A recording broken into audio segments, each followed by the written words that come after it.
Good evening and welcome to ICAS Winter Symposium Lux 2022. I'm Shinja Kim, the President and Chair of ICAS, and I'd like to thank everyone for joining our program today. It's my pleasure to introduce our guest speaker, Dr. Gary Samore, on today's virtual symposium with special emphasis on the topics related to the Ukraine crisis, Indo-Pacific, Northeast Asia, and the U.S. national security. Dr. Gary Samore is a Crown Family Director of the Crown Center for Middle East Studies and Professor of the Practice of Politics at Brandeis University. From 2013 to 2018, he was the Executive Director for Research at Balfour Center for Science and International Affairs at the Kennedy School of Government, where Gary remains a non-resident Senior Fellow.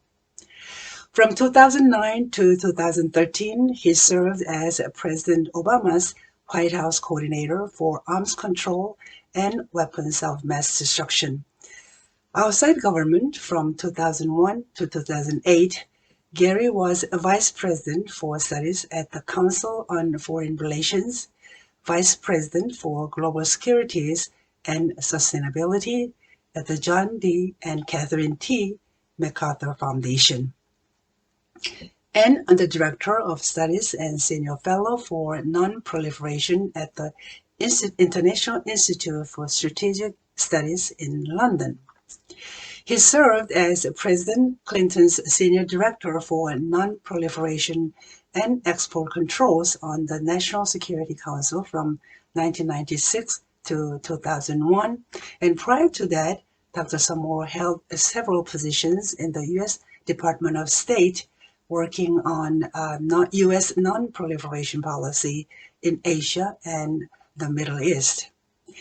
Gary received the Secretary of Defense Medal for Meritorious Civilian Service in October 1995 for his role in negotiating the 1994 U.S. DPRK Agreed Framework. He began his career as a non-proliferation analyst at Lawrence Livermore National Laboratory. Gary was a National Science Foundation Fellow at Harvard University, where he received his Master's of Arts and PhD in Government in 1984. So with this brief introduction, I hope you enjoy the program, and let's welcome Dr. Samore. Thank you. Thank you. Before we start, let me make one quick comment. ICAS is not an agent of any government, of foreign principles, or foreign power. No foreign funds involved in ICAS activities and programs. Thank you. Gary, it's all yours. Thank you very much, Sanju, and thank you to ICAS and to President Kim for asking me to speak, and hello to all my friends who joined the call. I'm going to offer a few thoughts on the implications of the Ukraine war for Asian security issues. I want to focus in particular on the competition between the U.S. and China and the risk of conflict over Taiwan. I also want to talk about implications of the Ukraine war for efforts by the U.S. and its allies to constrain North Korea's nuclear and missile program and preserve peace on the Korean Peninsula. Before I begin, I think it's important to remember that it's far too early to draw any definitive conclusions. And in particular, we don't yet know what the outcome of the Ukraine war will be. Even if Russia succeeds in capturing the major cities, Kiev and Odessa and Kharkiv, I think it's almost inevitable that there will be a long-term, very bitter armed insurrection, which will require Russian occupation of much of the country. And we don't know whether that will ultimately lead to a broader conflict between NATO and Russia. And we don't know what the implications are for Putin's rule. We don't know how much the war and the cost of the war and the damage done to the Russian economy by the sanctions will raise questions about Putin's ability to continue to rule Russia. So there are some huge issues that really haven't been resolved yet. And it's therefore too early, I think, to make any firm conclusions. I think it's also important to remember, as a famous American politician said, all politics are local. So yes, Ukraine is a major international development that will have far-reaching implications for U.S. national security policy and for politics and security all around the world.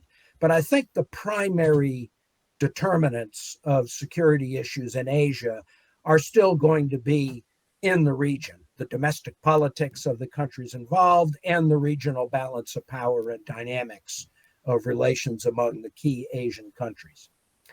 Nonetheless, because Ukraine is such an important international development, I think it's at least worth thinking about what the implications are for Asian security issues.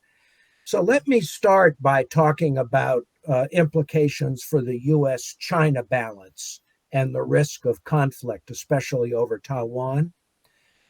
Whenever I've been involved with Chinese officials, I've always been impressed with their ability to analyze implications for China's interest in a very complex way. And I think if Chinese analysts were writing a memo for Xi Jinping, he or she would have to say that the implications of the Ukraine war for China's interests are very mixed. On the positive side, from China's standpoint, the war is going to consolidate the tacit alliance between Russia and China, and it's going to confirm Russia as a junior partner in that alliance, because the Russians are going to depend heavily on China to survive and mitigate the effect of the sanctions. And I have no doubt that China will help Russia survive the sanctions. China's public position may be carefully nuanced in order to avoid complicit in Russia's aggression against Ukraine. But I do think the Chinese government and Chinese companies will provide avenues for Moscow to limit the damage of the sanctions. And Russia will be heavily dependent on China for limiting the economic consequences. I think on the positive side, the Chinese may hope that the Ukraine war will divert American resources and attention to Europe, and therefore make it more difficult for the U.S. to maintain a presence and energy dealing with Asian security issues. On the negative side, though, I think China must be very uncomfortable with the difficulties Russia has faced and the very strong international reaction to a large autocratic state invading and threatening the existence of a small democratic state. Now, I know the Chinese will say that the legal situation with Ukraine and Taiwan are very different, but I think the general picture actually is one that must make the Chinese uncomfortable because from their standpoint, it's a cautionary tale that an invasion of another country is fraught with risk, and the military challenges for China to invade Taiwan are much more difficult than the challenges on paper that Russia faced, if only because with Russia and Ukraine, there's simply a land border. In the case of Taiwan, of course, the mainland must mount an amphibious operation, which is very difficult. And I think it's a cautionary tale for China that if the war is seen as unprovoked aggression on China's part, they have to calculate the possibility that there will be a very strong international reaction in terms of economic sanctions. course, the other big difference is that in the case of Ukraine, the U.S. explicitly, repeatedly said that it would not engage in a direct military way to defend Ukraine. As you all know, the U.S. policy toward Taiwan is very ambiguous, but I think the operating assumption is that unless Taipei provokes the war by declaring independence, the Chinese have to calculate that there's a very good chance that the U.S. would help defend Taiwan with air and naval forces, and likely to provide weapons and equipment, just as the U.S. is doing with Ukraine.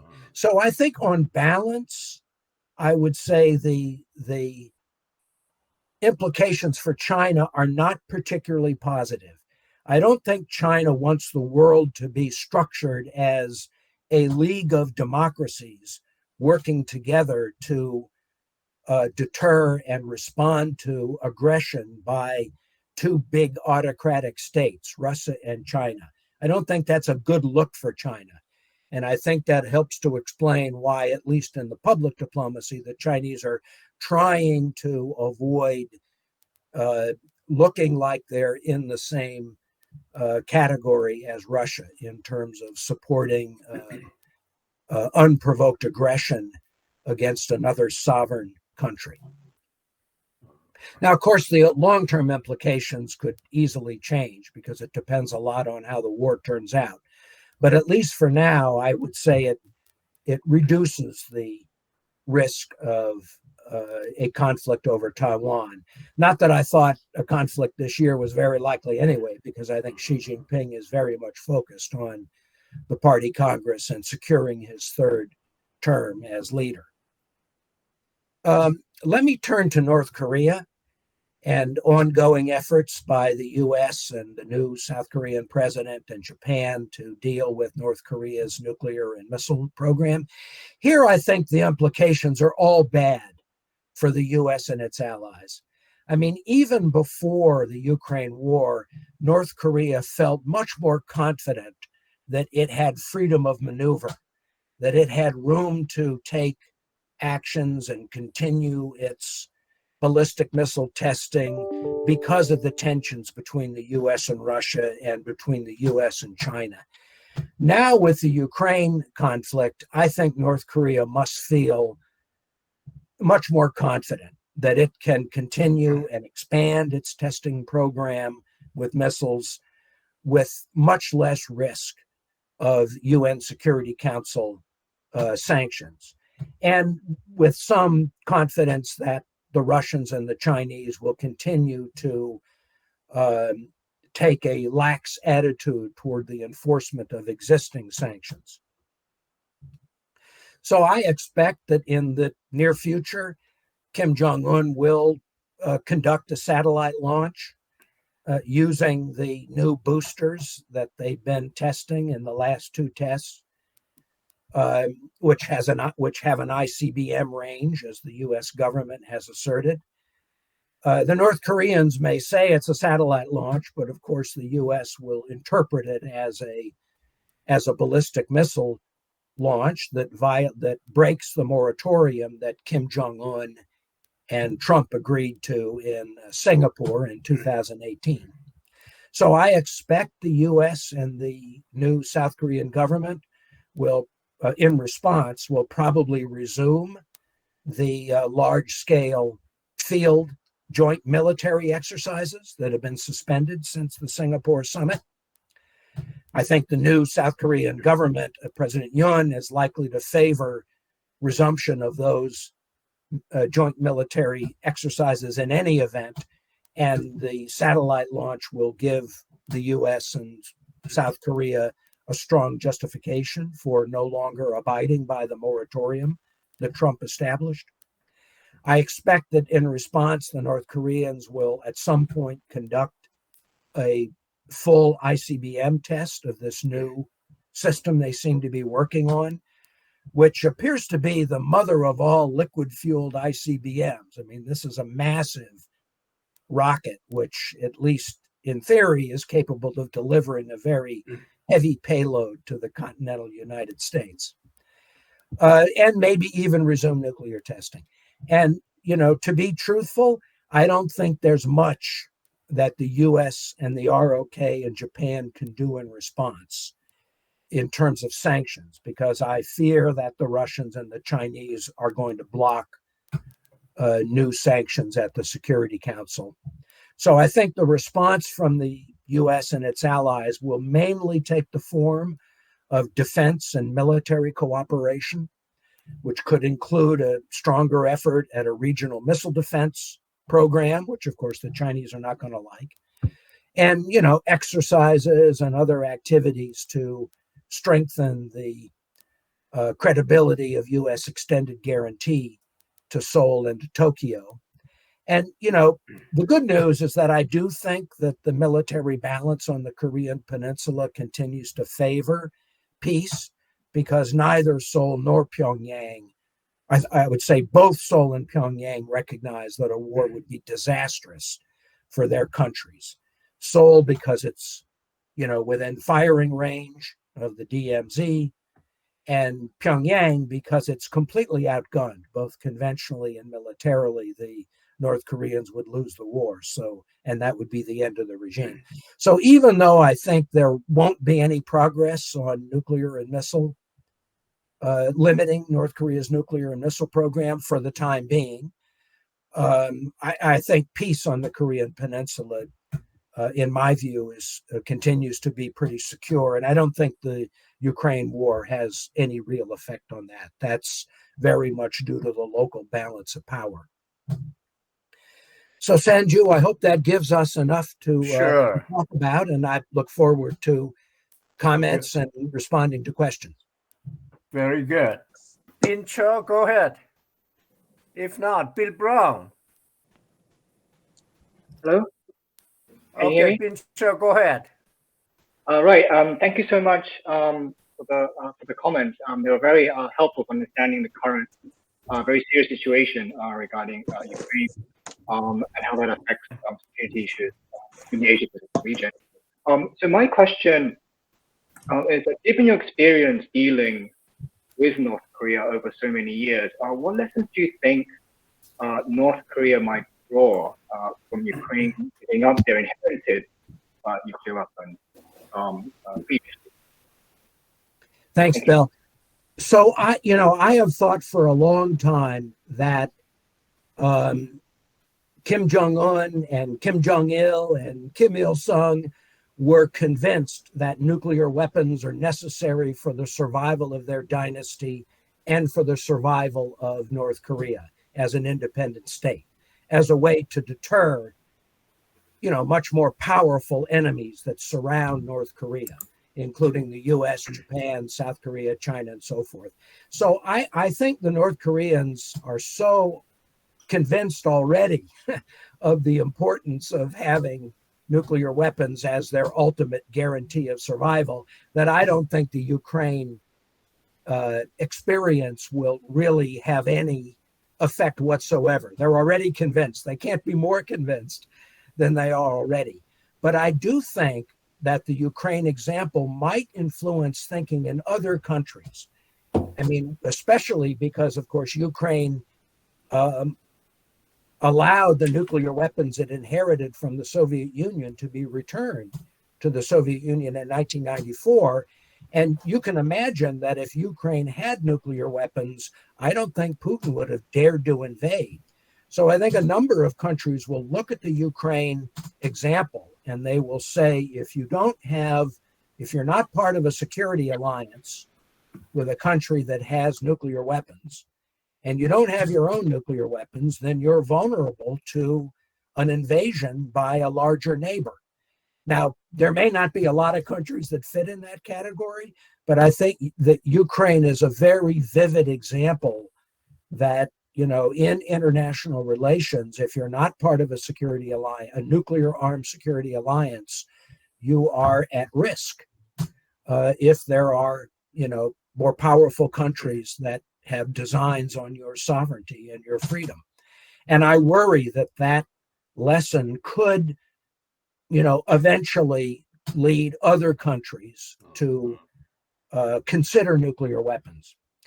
I mean, Taiwan, as we all know, Taiwan used to have a nuclear weapons program before it was discovered by the United States and halted. But if there's any country, or I know it's not a country, entity in the world that, you could understand the strategic rationale for having nuclear weapons, Taiwan is a very strong candidate. And, I think it's mainly because of U.S. pressure that Taipei has not pursued a nuclear weapons program since the original program was canceled way back in the late 1980s. Very good. Bill Brown, go ahead. Yes. Hello. Yeah. Sorry, I can't get it on my computer, so on my phone. It's a kind of awkward. I guess what I'm wondering, all the talk about nuclear weapons, in a lot of ways they're not usable. Russia is not going to use them here, and so I'm wondering if we don't, the U.S. and especially, doesn't give North Korea too much leverage just by it saying it has nuclear weapons and exploding some devices and showing maybe it can shoot them off on a missile, maybe not. Never really proven it can do that. But all this work that they've done. And all of our, we've been yapping about it for 25 years. Have we given them more credibility than they really deserve? I mean, should we handle it entirely different way? Well, I think it's a little late now. I mean, the U.S. has made, nuclear weapons and ballistic missiles the centerpiece of its security concern about North Korea. As you say, going back, I mean, I've been involved since the Reagan administration. Working on North Korea, and that was always our main objective, was to prevent North Korea from acquiring nuclear weapons and ballistic missiles. And we've obviously failed. I mean, they now have a pretty robust capacity. We don't know the details, but clearly they've succeeded in having some kind of nuclear capability. So I do think that I think that North Korea is very unlikely to use nuclear weapons unless we attack them. And of course, we have no intent of attacking them. So I think it's mainly a deterrent. But, the other side to this is what I've been watching them, since I first saw the Yongbyon plant in 1984, right? I was looking at their plant on imagery. And I like to say, I'm an economist. I watch North Korea's economy from time to time. 1984 was probably maybe just past their peak year as an economy, as a state, as a strong state. Ever since then, they've been going downhill remarkably. I mean, they're now a pitiful state. They can't even feed people. It's just absolutely wrecked of a country. So in a way, what they've done is they've traded, not obviously it's more complicated, but in a way they've traded their nuclear program, or they've traded their economy for a nuclear program. And I think they're just in terrible shape. I don't think their security is any better. I think their security is horrible. If you're Kim, you just got to worry what's going to happen to him next. The country's security, the country may be secure, but the regime seems just so impoverished it's dependent on China right now, I guess, but not even China is helping them out that much. But on our side, we sort of give them this huge credibility. Oh my gosh, they've got nuclear weapons. Well, what's that going to do for them? I just don't see it. And your point is well taken that we've failed, but does that mean we should keep on failing? I mean, shouldn't we try a different angle? I don't mean cave into them, but shouldn't we try some different angles to get what we want out of them? Well, the basis of our diplomacy for a long time has been to offer economic assistance, sanctions relief, development assistance in exchange for limits and eventual elimination of their nuclear weapons. And I agree with you. I mean, outside of the nuclear program, all of the other indices of power in North Korea have declined precipitously, including their conventional forces, not just their economy. So, one hopes that eventually Kim Jong-un will, recognize that it's better for him and for his country to limit and eventually trade away the nuclear weapons for part of trade and economic assistance. But I don't have any immediate hope. But part of what I've been thinking for a long time, is the way we offer assistance is not really what they want. Because, if we offer them, aid, plenty of aid, but aid is just really wrecked them. The investment, or like the big, what I think Trump probably offered in Hanoi, or Singapore rather, is the kind of stuff that scares the beleaguers out of them, They don't want Samsung in there. That would, it would, or they don't want to look like Hanoi, I completely agree with you. It would be devastating to the ruling class there. So, I think my view is we got to need, what they need is reform. They don't need aid. They don't need even investment. Anyway, it's just my opinion. Well, what they most want is cash, right? Cash and rice and that's what they want, but it's not what they need. Yeah, it's not really. Yeah. Thank you. I totally agree that much of what we're offering them, and in particular, much of what South Korea offers in terms of, economic development and cooperation, is a poison pill from the standpoint of Kim Jong-un and the North Korean elite. Okay, Tong Kim. Tong, go ahead. Okay, thank you, Gary, for doing this for us. It was a very broad perspective beginning from Ukraine to North Korea. Now, my question is, we know what's happening in Ukraine, and the United States has committed not to start World War III. Biden keeps saying, he said that same thing again today, direct involvement by the United States militarily in Ukraine would trigger World War III, and that will be end of the world.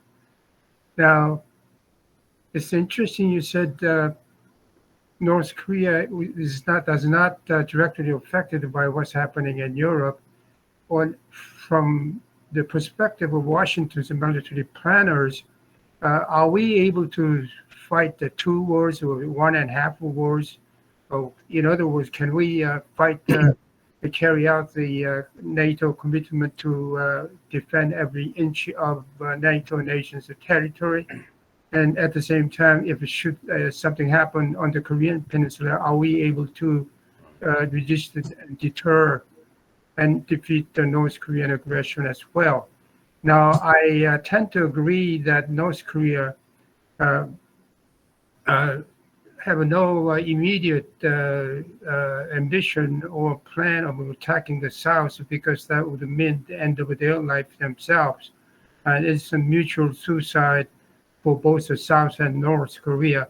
But and also, I share the view that one thing Kim Jong-un and his people, along with the times of his father Kim Jong-il, learned is that without nuclear weapons, they cannot survive. To resist the pressures from the powerful super powers like the United States and its alliance and allies in the South. Now, they've seen what happened to Gaddafi after they given up their nuclear weapons. They've seen what's happening in Ukraine today after they returned the nuclear weapons to the Soviet Union. As a result of the disintegration of the Union. Now, I think if Kim Jong-un learns any lessons from Ukraine, the case is that reconviction that they're going to hang on to nuclear weapons. Now, I'd like to turn your attention to what Washington and Seoul can do about these things. As you mentioned, they just elected a new president, who seems to be he set the goal on North Korea, denuclearization of North Korea, with strengthening deterrent and including resumption of larger scale exercises, joint exercises, in which North Korea is adamantly opposed, and they feel threatened, they say, and was not. That would also contribute to the heightening of tensions on the peninsula. Now, I think Biden's policy. Biden has been in office for over a year now, but nothing has happened. His North Korea policy has been Obama's strategic patience to 201, and nothing much difference. And just so both South Korea and United States seem to open the way, diplomatic ways for the role of diplomacy if we can tackle anything else. Now, I like to ask you, you've spent a lot of times and years in the government and dealing with North Korea, and also your researchers after you left the government. Now, what can we do to control the heightening of the tension and potentially heightening of tensions on the Korean Peninsula, as it is clear now that Kim Jong-un is committed to keep its nuclear weapons, and he will not easily give it up for anything anytime soon. What we should do in the meantime to strengthen, and there is a dichotomy between the deterrence and diplomacy as we beef up our defense capabilities, which North Korea does not take as a defense of the South or allies in South Korea, but as a threatening provocation from their point of view. Now, there is a balance. So what can we do in the short term and the midterm and long term? You think it's feasible that we still pursue the ultimate goal of denuclearization of North Korea? Thank you, Tom. Thank you, Tom. Well, look, I think it's important that the U.S. and its allies continue to agree that our ultimate objective is a nuclear-free Korean Peninsula. But at least in the near term, I think the situation is likely to produce greater tension rather than diplomacy. I mean, as you know, the Biden administration has offered to meet with North Korea without condition to resume nuclear talks. Kim Jong-un has shown no interest. Instead, he's continued to test ballistic missiles. As I said, I expect that Ukraine will give him confidence that he can resume testing ICBM with little risk of UN Security Council sanctions. And I expect that will lead the U.S. and the new government in South Korea to resume large-scale field exercises. So at least in the near term, I would expect greater tension but I don't expect war to break out because neither Seoul nor Pyongyang has an interest in war. Maybe at some point in the future, after both sides have gone through this period of increased missile development on North Korea's part, increased defense cooperation on the part of the U.S. and the ROK, maybe some door to diplomacy would open again, and we would be able to talk about sanctions relief in exchange for some limits on North Korea's nuclear and missile program. But at least in the near term, I think we're going to enter a period of greater tension rather than a period of, diplomatic activity. Very good. Don Kirk. Don. All right. Go ahead. My question would be whether or not the relatively hardline policy that Mr. Yoon has been talking about during his campaign might incentivize North Korea to taking an even more aggressive position against the South and against the U.S. Mr. Yoon has talked about more THAAD missiles, and he's talked about military exercises on the ground, and I think he even at one point mentioned the possibility of a preemptive strike on North Korea. He didn't go on emphasizing that, but he mentioned it. So what's this going to do about incentivizing North Korea's program and even risking conflict, North-South conflict? Well, as I said, I think we're entering a period where there will be a cycle of activities that will increase tensions. When I say cycle of activities, I mean both sides will do things that antagonize the other side, and there'll be an action-reaction cycle that will lead to enhanced U.S., ROK, and Japan defense cooperation, including in missile defense, and it will lead to enhanced North Korea nuclear and missile development.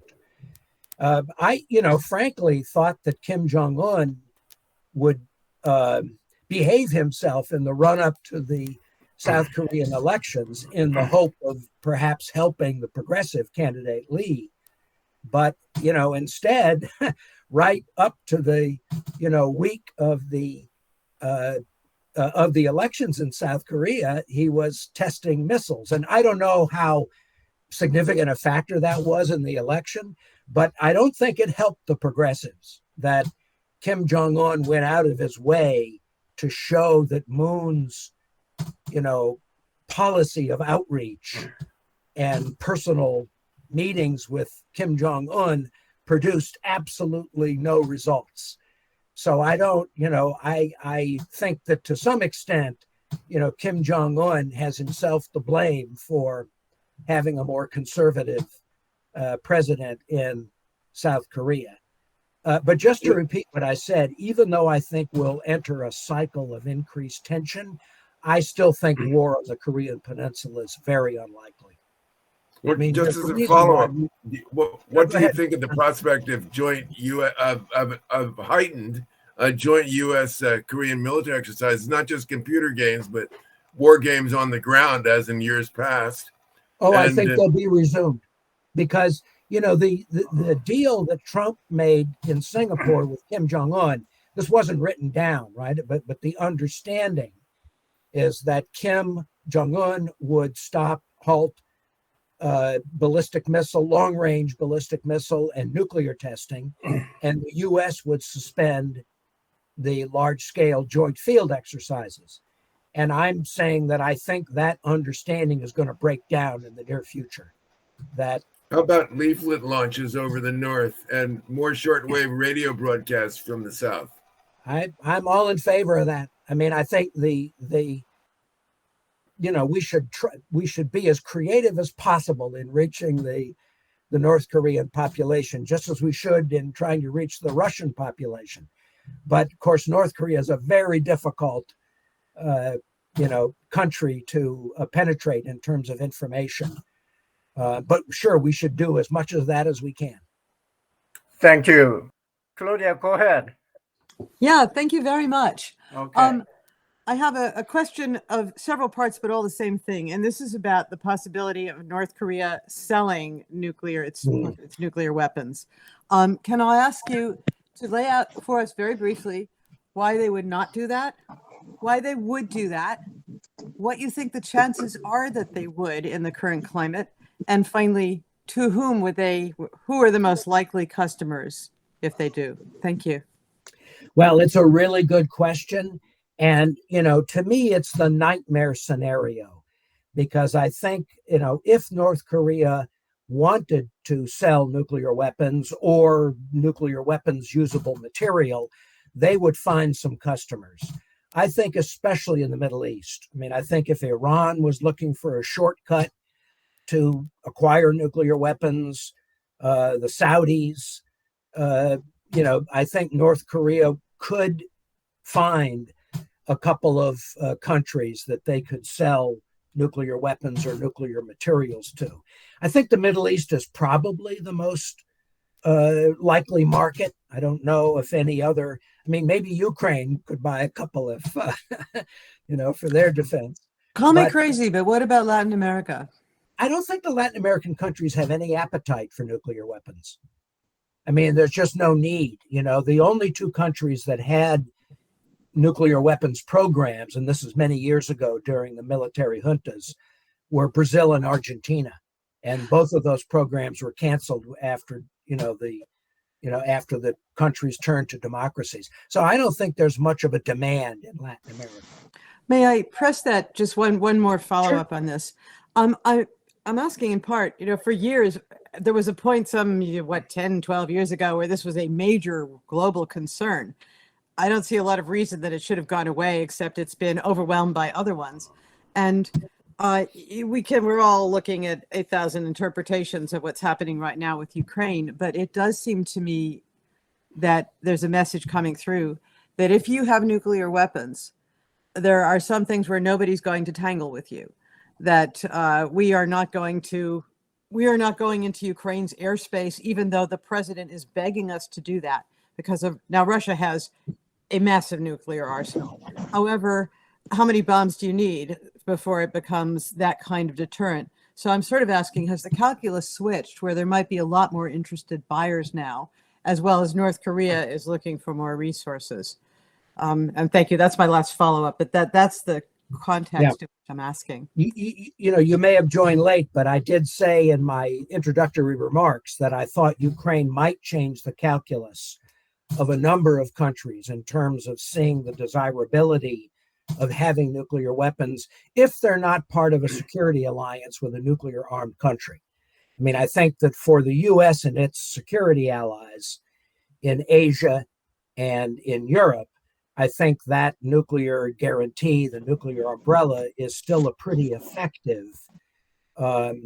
barrier to nuclear proliferation, as long as our allies believe us, right? If we ever reach the point where our allies don't think our assurances are credible, then of course they will consider having their own nuclear weapons.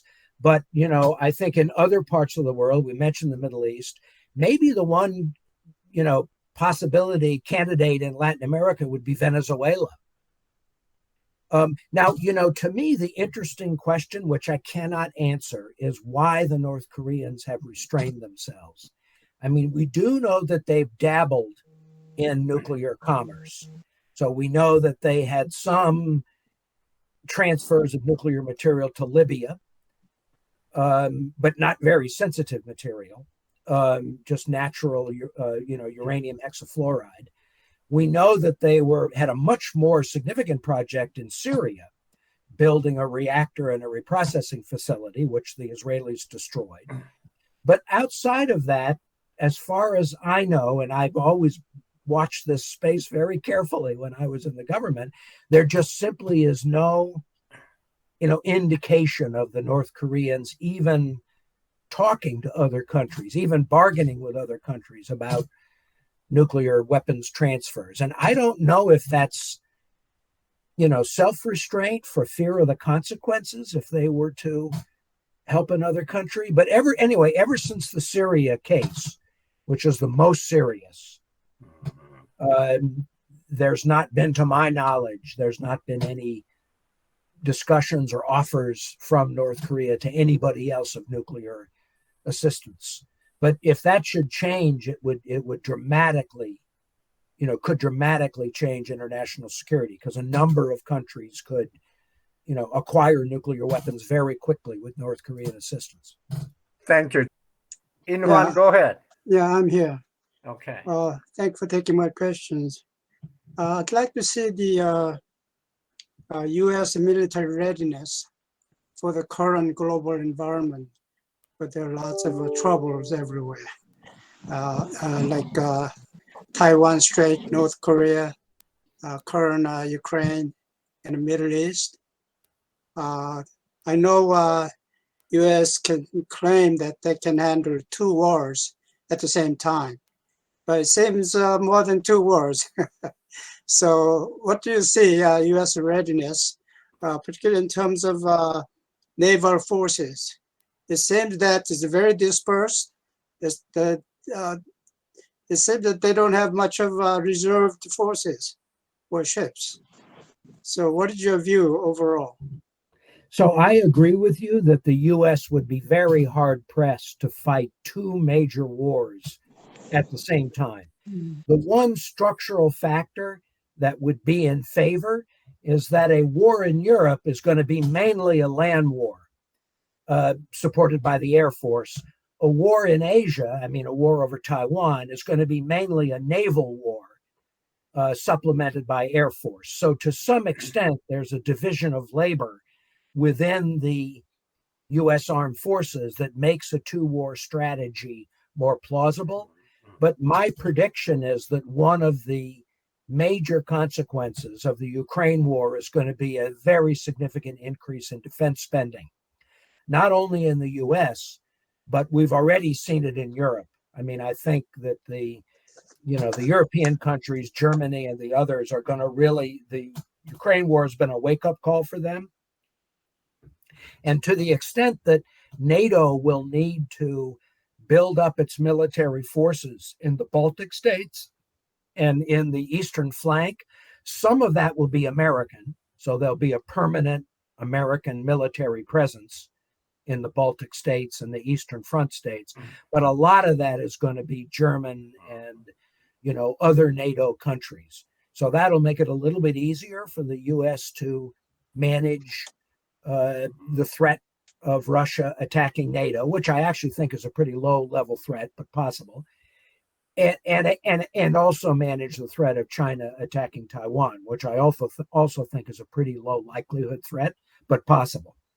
So I think one of the big consequences of the Ukraine war is going to be a really significant increase in defense spending. I don't know about the Asian countries. I mean, South Korea and Australia and Japan already spend a very large portion of their GDP on defense, but that may even increase in the Asian countries as well. But certainly in Europe, there'll be just a dramatic transformation of defense budgets. Thank you. Sungjay Park, go ahead.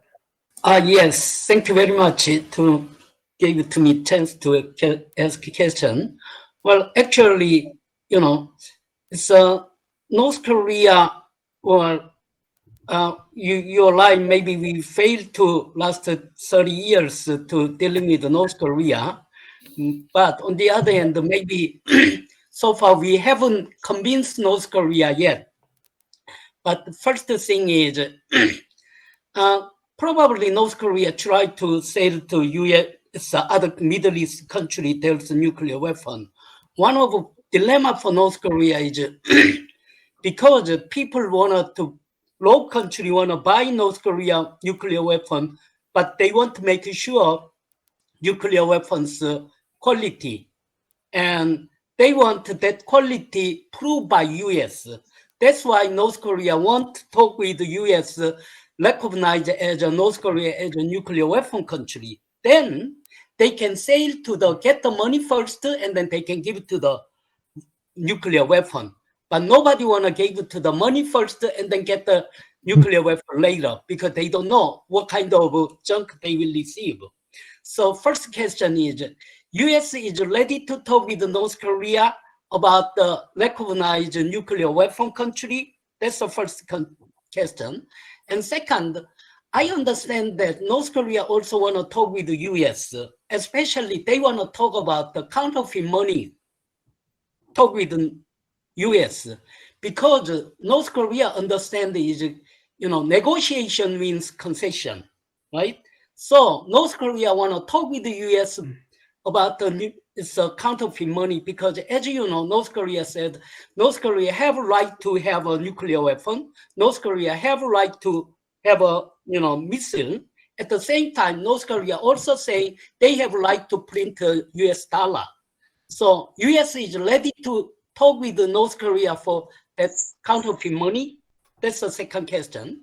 And third question is, well, we failed a couple, negotiate with, convince North Korea, but I agree with you, North Korea not going to give up the nuclear weapon, not because of the Russia attack to Ukraine. Even before, they have no idea, they have no reason to, give up the nuclear weapon.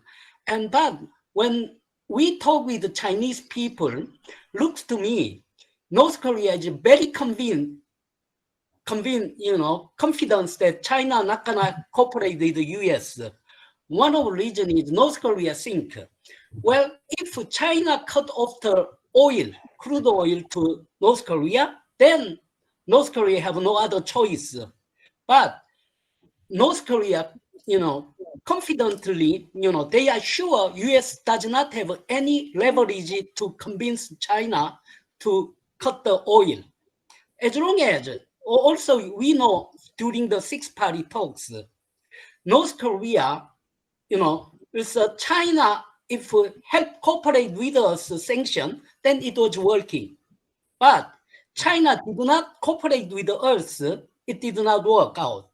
And right now, North Korea is very confident that China not gonna cooperate with the US sanction to the North Korea. So question is, in this case, what is our alternative? How we can approach it to stop North Korea's nuclear weapon? Thank you. Well, thank you for those very good questions. On your first question, I don't think the Biden administration is prepared to recognize North Korea as a nuclear weapon state. I mean, even though the Biden administration doesn't believe that nuclear disarmament can be achieved anytime in the foreseeable future, they recognize that maintaining the ultimate objective of denuclearization is very important, if only to reassure U.S. allies, the ROK and Japan, that the U.S. is not giving up, that we continue to see denuclearization as a long-term objective. Because we don't want, the U.S. doesn't want South Korea and Japan to decide to build their own nuclear weapons. And I think there's a concern in Washington that if the U.S. shows that it has given up and is no longer willing to try for denuclearization, then Seoul and Tokyo may decide they have to have their own nuclear deterrent.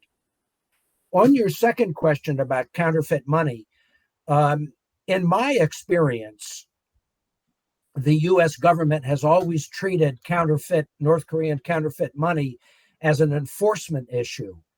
So the, parts of the U.S. government that deal with counterfeit money have tried to prevent or arrest people involved in, North Korean counterfeiting operations. I'm not aware of any negotiation that's ever taken place between the U.S. and North Korea about counterfeit money.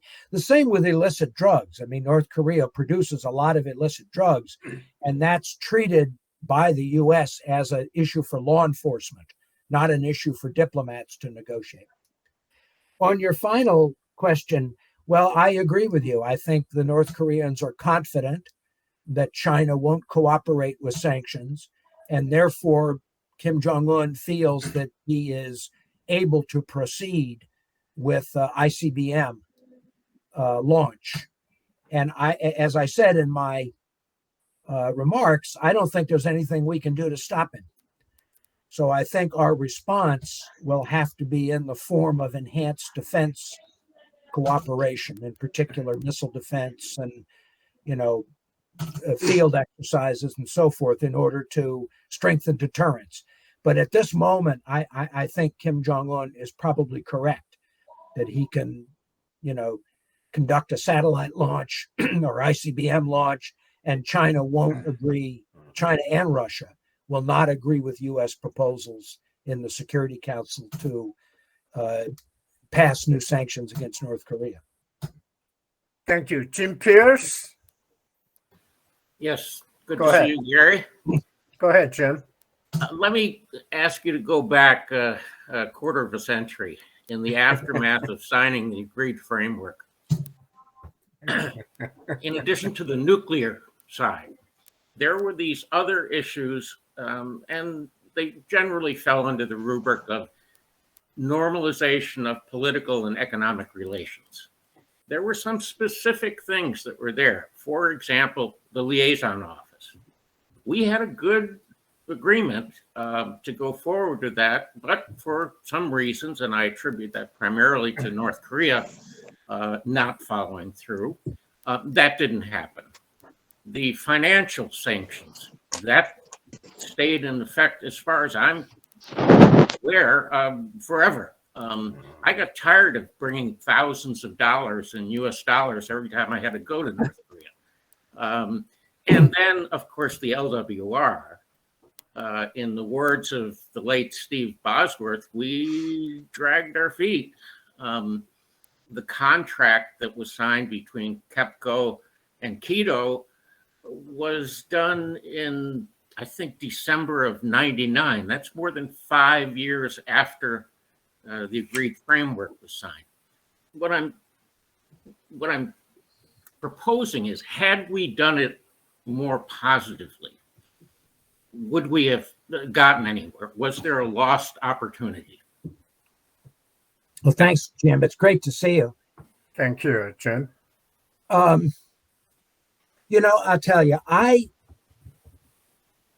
don't know if I'm right about this, but I have developed a cynical view about the agreed framework. And the reason is because, as far as I can tell from the research I've done, and this, of course, is many years later, I think Pakistan had transferred to North Korea uranium enrichment, centrifuge designs and models, and some nuclear material and nuclear weapons designs in the early 90s, even before the agreed framework was signed. So part of me thinks that the reason why North Korea signed the agreed framework, which of course limited or delayed substantially their plutonium route to a bomb, is because they knew they already had the technology to pursue the uranium route secretly. So that from North Korea's standpoint, the agreed framework actually didn't, I mean, it delayed their nuclear weapons program and their desire for nuclear weapons, but it didn't actually stop it because they had an alternative route that they could take. I mean, that's a terribly cynical view, but the suggestion I'm making is that maybe North Korea intended to cheat on the agreed framework all along. And of course, we won't know the answer to that question until we get access to the North Korean government archives, should that day ever come. I mean, I do agree with you that there were delays in implementing the other parts of the agreed framework. Some of them, as you say, was really North Korea's fault. I mean, the liaison officers was much more their fault than America. And even the LWR, I remember the North Korean, there were a lot of delays that, you know, the North Koreans caused as well over labor and, you know, that kind of thing. But I'm sorry to say, but I have my operating assumption now is that the agreed framework was doomed to fail because the North Koreans intended to pursue the enrichment route to the bomb from the beginning.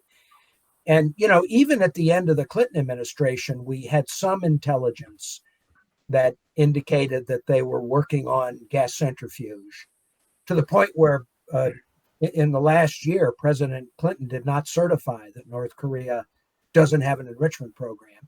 And of course, in the Bush administration, the evidence became overwhelming that North Korea was pursuing a large-scale secret enrichment program. Now, the Bush people handled that very poorly. They might have been able to save the agreed framework if they had handled it with a little bit more nuance and sophistication. But you know, as I say, I'm not sure that there was anything we could do that would have saved the agreed framework if North Korea was intent on having nuclear weapons from the beginning. Thank you. Next, Canada. Maurice, go ahead.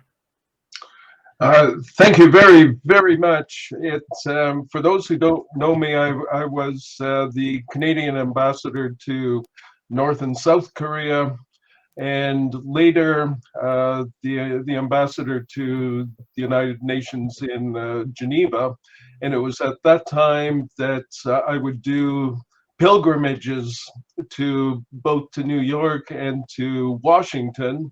And it was at that time that one of my favorite calls was on Gary in the context of so many wide-ranging discussions. So it's great to see you, and it's great to see that you're you're thriving. My question is, it's a bit of a follow-up on issues that have already been touched to a certain extent, but it's China. Now, I'm in that, first of all, I'm in that group that does not believe that North Korea will ever negotiate away its nuclear weapons. I'm also in that group that that China, Xi Jinping with junior partner Putin really played Trump. And so as they had other geopolitical priorities, they were really quite happy to see Trump do his little stable genius, great negotiator thing and fall apart. And of course, we're now in this situation with President Biden, where his administration has a few other issues to deal with, both international and domestic. So back to China, I really believe that as much as the United States can keep pushing sanctions and all of that, it's really China that has to decide ultimately whether it will accept North Korea as a full-fledged nuclear weapon state, missiles, ICBMs, a whole bunch of warheads already ready to go if necessary. But on the other hand, China has always, certainly in my conversations in Beijing when I traveled en route to Pyongyang, they always said, hey, stability, stability, stability, including on their border. But will it come to a point where our Chinese friends will have to say to Kim Jong-un, enough, you are now threatening not only the region, but we are no longer happy with your antics of missile development and nuclear development. So I'm just asking, where is that red line for China to finally say, okay, enough, and then what can they do about it? Because I don't think China wants a unified Korea. It certainly doesn't want a democratic Korean peninsula.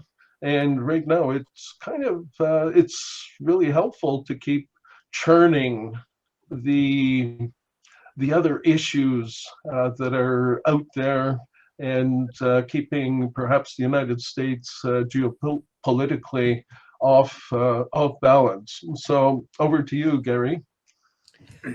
Thank you, Ambassador. It's great to see you again. And you are always one of my favorite visitors. So it's good to see that you're doing well, too. So I remember in the the last, after the collapse of the Leap Day deal in 2012, when Kim Jong-un really went on a testing rampage, nuclear testing and longer range missiles. So through the end of the Obama administration and the first year of the Trump administration, I think the Chinese did shift their position to support increased pressure on North Korea because they were so unhappy about Kim Jong-un increasing tension in the Korean Peninsula, giving the U.S. an excuse from Chinese standpoint, to enhance its defense presence in the Far East, including missile defense, the THAAD transfer to South Korea. And I was amazed at the Security Council sanctions that China supported. So the last three resolutions, the one that really hit North Korea's economy, including things like export of labor and seafood and, gravel. And I mean, those are very significant sectoral sanctions that China supported, which I never would have imagined Beijing would support such strong sanctions precisely because of the risk it would pose to North Korean stability. But, as soon as Trump made friends with Kim Jong-un in Singapore, the Chinese felt that they were outmaneuvered by the U.S. and they were worried about, I think they were worried about Washington and Pyongyang developing close friendly relations. And the Chinese just, really backed away from sanctions enforcement. And, that really, I think cut the legs out of all the Security Council resolutions that China had supported up to that point.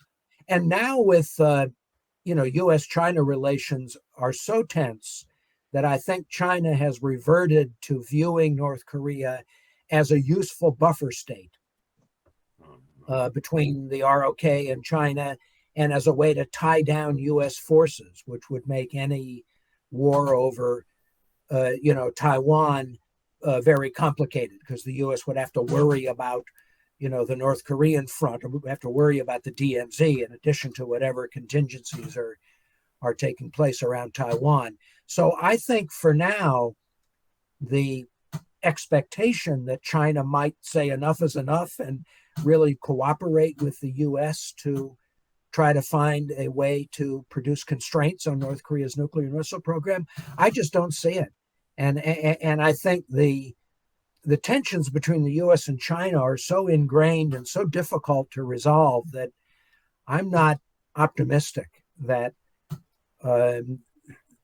it's realistic, certainly in the next couple of years, to find a way for the U.S. and China to restore the kind of cooperation we had on North Korea at the very end of the Obama administration. Thank you. Ken. There we are. Go ahead. Hi. Good. Hi, Urban Tan, Hankook University of Foreign Studies. Actually, I've got two questions, if I may.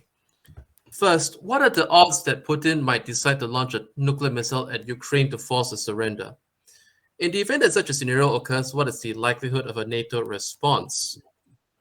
Second question, would the U.S. move from strategic ambiguity to strategic clarity over Taiwan and the resulting extension of the U.S. nuclear umbrella be able to deter China from an invasion whilst assuaging Taiwanese contemplation of an independent nuclear weapons program? Thank you. I'm sorry, could you repeat the second part of the second question? I didn't hear quite at the end. Would the U.S. move from strategic ambiguity to strategic clarity over Taiwan and the resulting U.S. nuclear umbrella deter China from attempting an invasion whilst assuaging Taiwanese contemplation of an independent nuclear weapons program? Thank you. So, on Ukraine, I mean, we know that, Putin has hinted at the use of nuclear weapons in connection with the Ukraine war. I think that's mainly intended to deter NATO from intervening in the conflict. I mean, Putin, I think, especially because the war is not going very well, I think Putin is nervous about NATO getting directly engaged, such as a no-fly zone, which some people have called for. And I think Putin is signaling to the NATO countries that if there's a direct war between NATO and Russia that breaks out over Ukraine, Putin is prepared to use nuclear weapons as part of that conflict. Now, I think that's a bit of an empty threat because I don't think NATO has any intent whatsoever of getting directly involved in Ukraine. And Biden has made that clear over and over again that the U.S. is not prepared to directly engage militarily in Ukraine. Instead, we have a proxy war, right? The U.S. is arming the Ukrainians who are fighting the Russians. And the U.S. and Russia have fought several proxy wars during the Cold War. You remember in Vietnam, the Soviet Union was providing very substantial military assistance to North Vietnam, who was fighting America. And in Afghanistan, the US was providing very substantial military assistance to the Mujahideen, who were fighting the Soviets. So proxy war is something that, the US and Russia can manage. I mean, I think it's dangerous, but at least there are historical examples of where they've been able to manage proxy war. Direct conflict, there's never been. Even during the Cold War, there was never a direct military fight between American and Soviet forces. There were some close calls, Berlin crisis, Cuban Missile Crisis, but no direct conflict. So I think Biden and the other NATO countries are determined to avoid, attacking Russia in Ukraine. The only thing that would change that is if Putin attacks a NATO country. But I don't think Putin has any incentive to attack a NATO country, because if he has a grasp of reality, he should recognize that will lead to war with NATO, which is not going to turn out very well for Russia, especially given all of their, military shortcomings that have been revealed by the war in Ukraine. So, and I don't. Some people have speculated about use of tactical nuclear weapons in Ukraine. I just find it very hard to believe that Putin is so removed from reality that he would use nuclear weapons against Ukrainian forces. I think he can probably achieve his war aims without using tactical nuclear weapons. And the consequence in terms of international isolation and sanctions and determination to remove him from office, I think would be, so strong that he would have to be extremely foolish and reckless to use tactical nuclear weapons in Ukraine. Of course, he was foolish and reckless to attack Ukraine in the first place. So, we have to be a little nervous. But I think it's mostly saber rattling and not serious. On your second question, I think that people in Washington are giving much more serious thought to the argument about being explicit in the case of supporting Taiwan in the event of a war with China. But I do think that the logic of ambiguity continues to be pretty strong, because, the U.S. knows that if Taiwan could make decisions on its own, it would declare independence. I mean, the only thing that stops Taiwan from declaring independence is the fear that it would provoke a war with China and the U.S. would not defend Taiwan.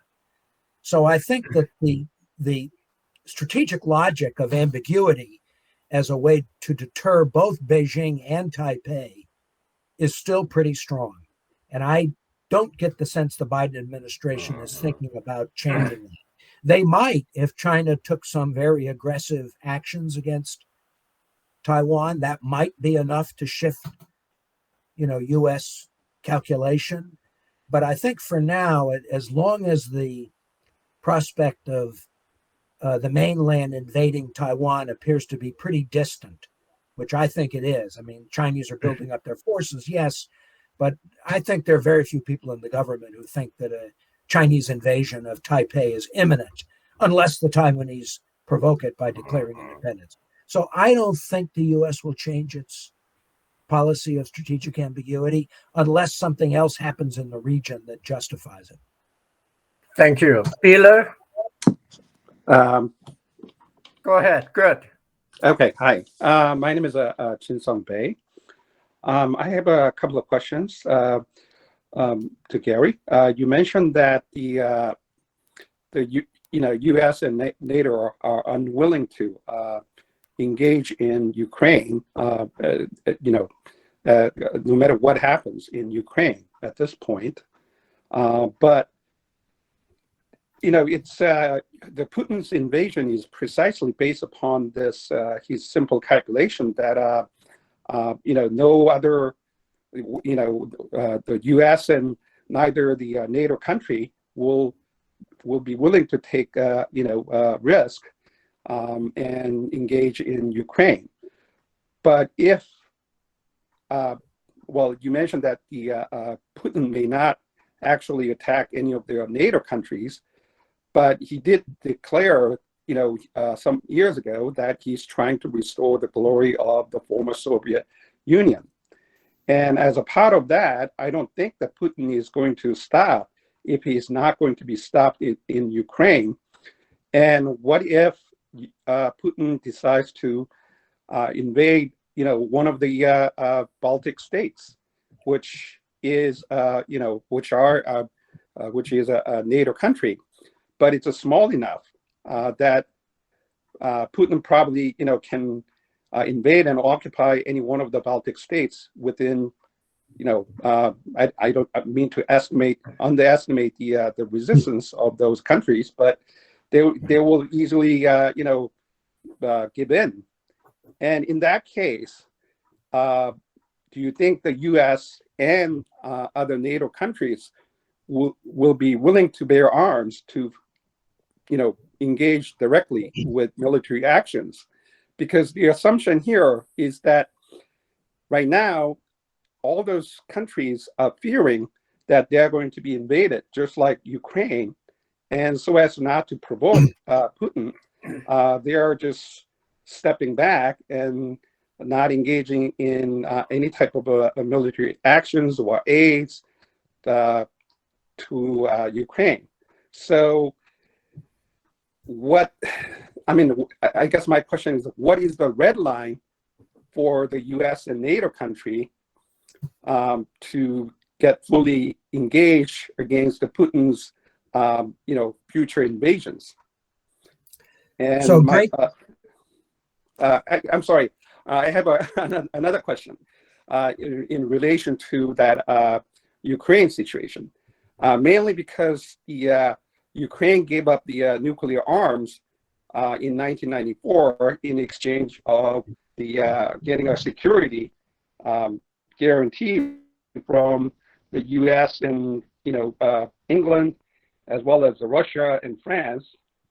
Now that the U.S. and NATO countries are not willing to engage in Ukraine and hence abandoning their agreement, what message will that give to other countries who are either currently under nuclear umbrella protection or who may be in the situation to be, to give up the nuclear arms or to give up the development of the nuclear arms in the future in exchange for any type of the security guarantee from the U.S. or NATO?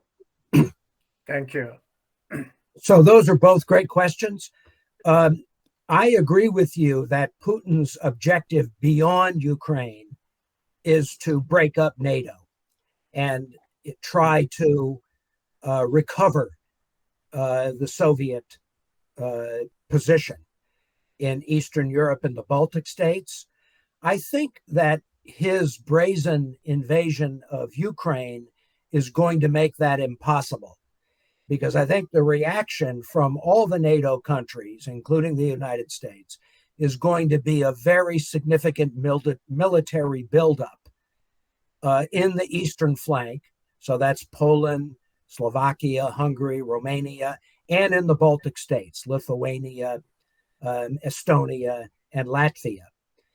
And I think you'll see a permanent U.S. military presence in all of those countries, as well as a buildup of NATO forces from other important countries like the UK and Germany. I agree with you that defense of the Baltic states is a difficult military challenge, but I think that NATO will fight to defend the Baltic states. So if Putin decides to attack the Baltic states or any other NATO country, I think, as Biden likes to say, that means World War III.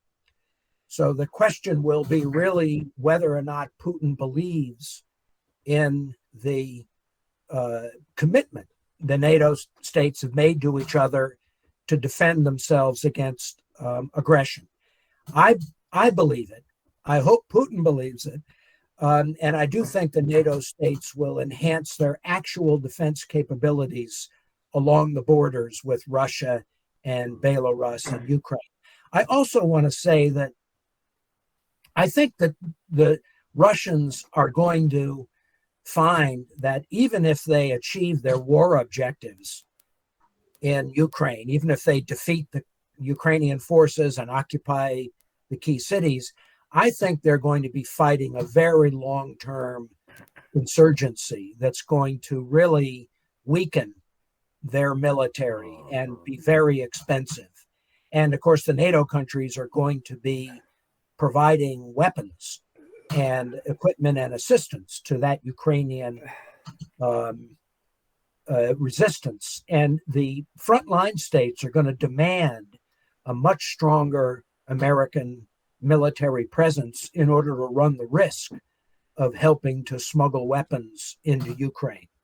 So I think that's going to, create a situation where you have a military buildup in the Baltics and in the and on the eastern flank, which will, either strengthen deterrence and make it less likely that Putin will attack, or Putin will miscalculate, as I think he's done in the case of Ukraine, and he will attack a NATO country, and that'll lead to general war on the European, on Europe. Thank you, Claudia. Wait, I have a second question, which I just want to say something. Okay, go ahead. The 1994 Budapest Agreement. I think it's not well understood. I mean, what happened after the collapse of the Soviet Union is that Ukraine took physical possession of the Russian or the Soviet nuclear weapons that was on its territory. And there were hundreds of them. But they never actually had control in the sense that they did not have the operational codes in order to arm the nuclear weapons. So they had physical possession, but they were never Ukraine's nuclear weapons in the sense that they actually had the ability to launch them.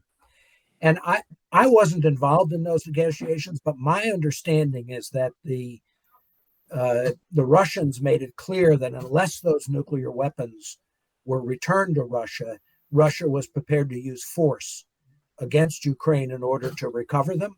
And the U.S. was not willing to defend Ukraine in the 30 years ago. So in a way, the fundamental situation hasn't changed.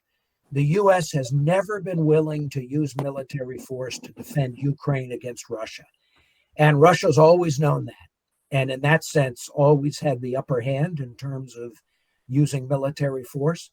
The 1994 Budapest Agreement was actually not a security guarantee. It wasn't like the guarantee the U.S. makes to Japan or South Korea or NATO allies. It was a security assurance, which in diplomatic terms means that you care about the issue, you'll do something, but you're not making a commitment to use military force to defend the country. So the Ukrainians, took the best deal they could, but it was not a guarantee of that the U.S. would defend them in the event that their sovereignty was threatened.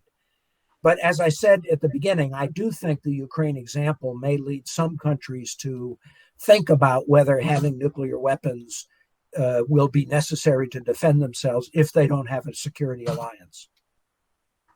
Thank you. Claudia, go ahead. Thank you for a second chance. This has been really interesting. I have a two-part question, perhaps related. So first, on China and UN sanctions, I want to ask you, I've long taken a more cynical view. It's cheap for China. They get concessions from us when they go along with these sanctions at the UN. And every North Korea sanction has passed unanimously. And China and North Korea and Russia have then turned around and violated it. I mean, China extensively. I was watching their shipping traffic before they made the spoofing became so you needed satellites to do it recently. And so they make the deal, they do well out of that, and then they turn around and violate it. And as the UN sanctions actually work, a country enforces on itself. So nobody really held them to account. So is it likely that China was always cynical in these things? There was never good faith anyway. But that leads me on to the current situation, Ukraine, Russia, China, the joint statement on February 4th, which ends quite abruptly with ASEAN, which is not like their other statements. It read to me like something where we were missing the grand coda. All right, if you assume that there is some cooperation going on there, surely one of the things they would have discussed is the sequencing of moves on Ukraine, Taiwan, and so on, whatever they're planning to do. So my big question here, you wanted people to get creative, so I'm going to ask you to do that.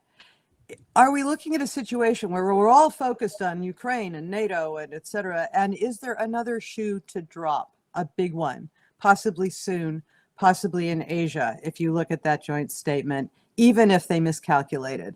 I mean, the Russian military always miscalculates, and then they go on anyway. So that's the question. Is there another big shoe to drop, especially in light of China's history? Thank you. So, you know, I can't ascertain Chinese motives, but I do think that before 2018, my impression is that the Chinese government was actually doing a pretty good job of enforcing the new UN Security Council sanctions.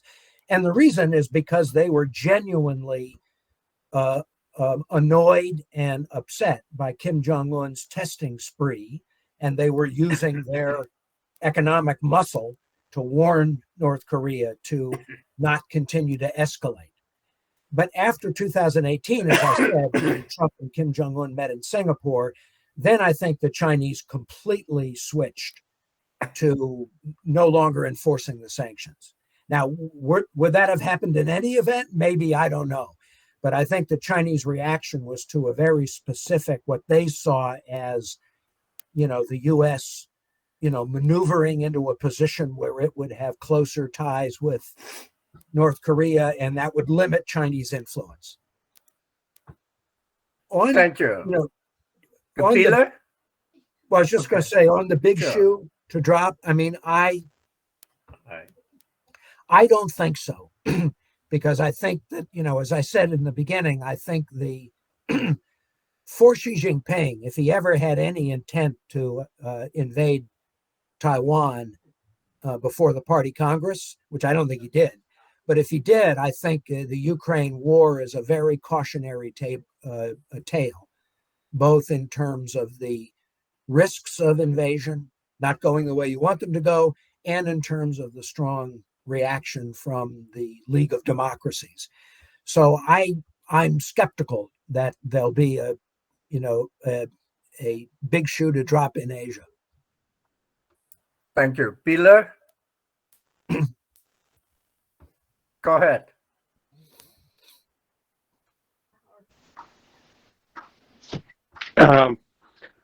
Yeah, can I just make just comments on your response, Gary, if you don't mind? I mean, you did kind of mention that the U.S. and NATO are going to set up some sort of a tripwires in Baltic states and possibly in other Russian neighboring NATO countries. But is that going to be enough when Putin's ambition is to expand the their former Soviet Union's glory as a superpower? The thing here is that the problem with the Ukraine invasion is that it's the fear that all the NATO countries and the U.S. had against Putin's threat, that if anyone gets engaged in their war against Ukraine, therefore with against Russia, Putin is going to retaliate. But all the NATO countries and the U.S. Basically have this, I guess they have this sort of like, as long as it doesn't happen in my backyard, I'm not going to mess around with it.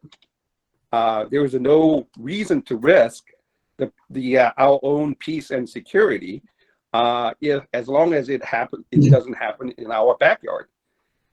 But Putin has already had success with this strategy of putting this kind of a spell on the U.S. and NATO that created this fear factor.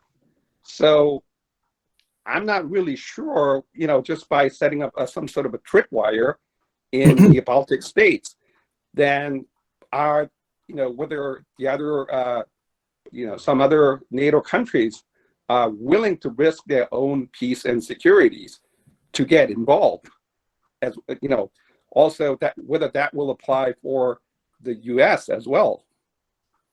And the second question, commenting on your response to my second question, despite the fact that you mentioned that it's not the security assurance, but the implication here, the underlying idea behind that, kind of a memorandum or, sort of agreement was that in exchange for giving up the nuclear arms and not getting involved in some sort of a nuclear weapons development, Ukraine will be somehow kind of protected in some sense, in one way or another.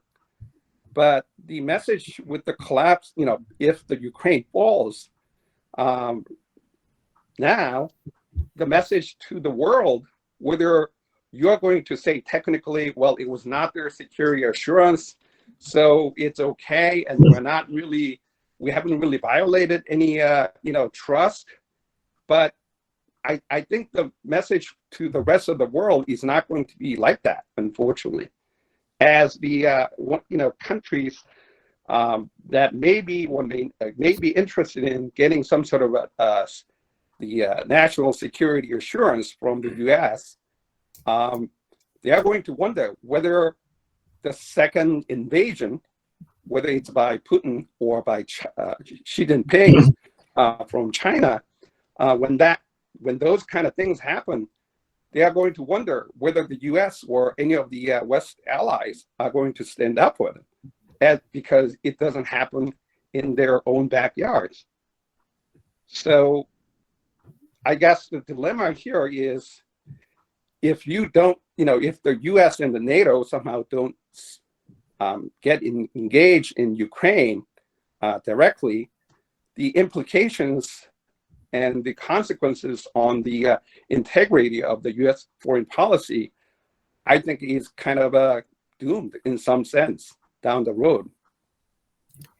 Well, all I can say is that Biden and the rest of NATO have made a clear distinction between Ukraine, which is not protected by any security guarantee or commitments, and the rest of NATO, which is protected by a security guarantee and commitments.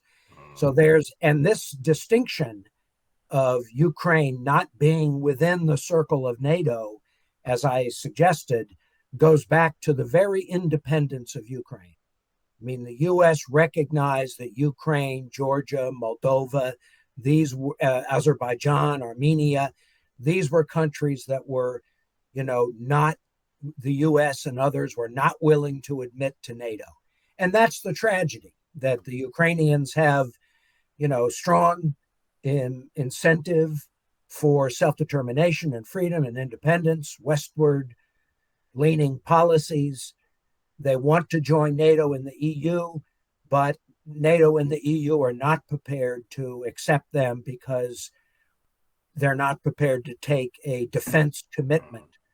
And in that sense, Putin, I think, accurately read the situation, that he could invade Ukraine without the U.S. and NATO directly responding in terms of direct military engagement. Although, as I said, I do think the weapons that the U.S. and NATO are providing are may end up making the Russians very sorry about their invasion of Ukraine, because it's going to be, like Afghanistan was, a very long-term, painful and costly insurrection. NATO, now whether, this really comes down to the mind of Putin, right? Putin correctly understood, because the US and everybody else said it over and over again, we're not going to defend Ukraine with our armed forces. But the US and all the NATO countries have said over and over again, we are prepared to fight if you, Putin, attack any of the NATO countries. I think they will. Now, so the issue is whether Putin understands that or not. And as I said, I think the NATO countries will do more than tripwire.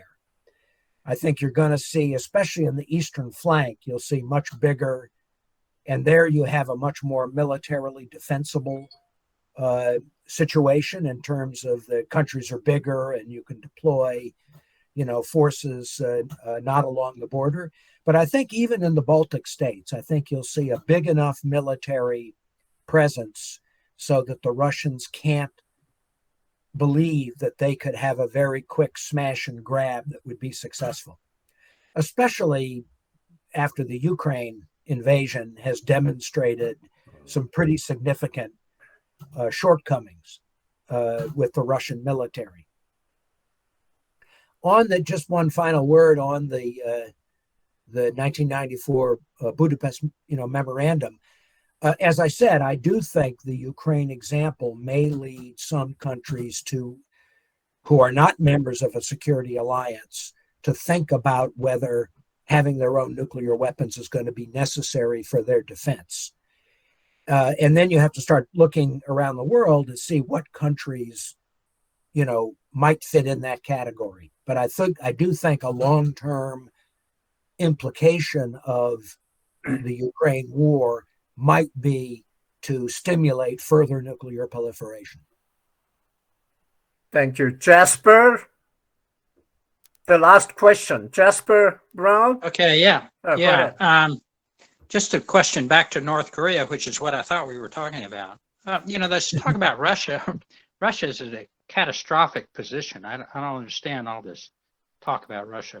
But anyway, on North Korea and Russia, you seem to think that China has, obviously there's a lot of smuggling going on with the sanctions, but you seem to think that China has not sanctioned North Korea. You seem to think that trade is going normally, where, I think that's unbelievable. Maybe trade is half of what it was. That's a huge hit on North Korea. North Korean exports clearly, to me, are way, way, way, half or 3/4 down from a pitiful level in 2017 or 16. So I don't quite get what you're saying about China not abiding by the sanctions. Obviously, nobody can do sanctions completely, and especially if you're a next door neighbor, there's I'm sure there's a lot of smuggling. But that leads me to my Russia question. It seems like with all the sanctioning of Russia in the last week, are we at risk of them sort of caving in with North Korea? Two sanctioned buddies going along with each other. Seems like that would be a real risk here. I agree with you. I think one of the reasons why the North Koreans were one of only 5 countries that voted against the resolution in the General Assembly condemning Russia. So the 5 countries: Syria, Belarus, North Korea, Russia itself, of course, and Eritrea. So this is not a very good club to be part of. But I think North Korea believes that, its diplomatic support for Russia will, be repaid by the Russian government, allowing even more smuggling to take place and other activities in violation of sanctions. That was the point I was making about China. I think I agree with you. Trade has been significantly reduced, mainly because of COVID. The North Koreans closed the border. But the extent to which the Chinese government is putting resources into enforcement of the existing sanctions, my impression is that that's really evaporated. And so the smugglers can operate pretty much without worry of, enforcement action by the Chinese government.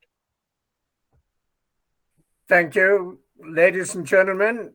The time is up and the meeting is adjourned. Gary, this is a great evening. We'll get back to you. Thank you, Meeting Sanju. is Nice to adjourned. see everybody. Stay well. Sure. Thank you.